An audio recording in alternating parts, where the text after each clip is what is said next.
નમસ્કાર, હું જિલ્લા વિકાસ અધિકારી અરવલ્લી આપ સૌને આ જણાવવા માંગુ છું કે બંગાળની ખાડીમાં હાલ જે ડિપ્રેશન ઉપસ્થિત થઈ છે આમાંથી આવતીકાલે 31 જુલાઈ અને 1મી ઓગસ્ટે અરવલ્લી જિલ્લામાં ભારેથી અતિ ભારે વરસાદની સંભાવના છે અને અમારા મારફતે તમારી પાસેથી એક અપીલ કરવા માંગીએ છીએ કે આ સમય દરમિયાન કોઈ પણ બિનજરૂરી બહાર નીકળવાનું ટાળવું જોઈએ।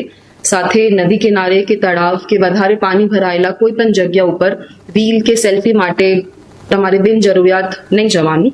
સાથે વીજળી પડવાના સમયે ખુલ્લા મેદાન કે ઝાડ નીચે ઊભા નહીં રહેવાનું અને તમે એક ઇમરજન્સી કિટ પણ તમારે સાથે રાખી શકો છો જેમાં એસેન્શિયલ વસ્તુઓ જેમ કે તમારા ઘર માટે બીજા સાધન કે દવા ઇમરજન્સી લાઇટ આવું બધુંના પ્રાવધાન પણ કરી શકો છો।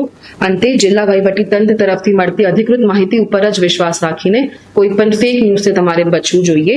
સાથે અકસ્માત કે જરૂરિયાતના સમયે તમે ડિસ્ટ્રિક્ટ હેલ્પલાઇન 1077 1077 ઉપર સંપર્ક કરી શકો છો। ધન્યવાદ।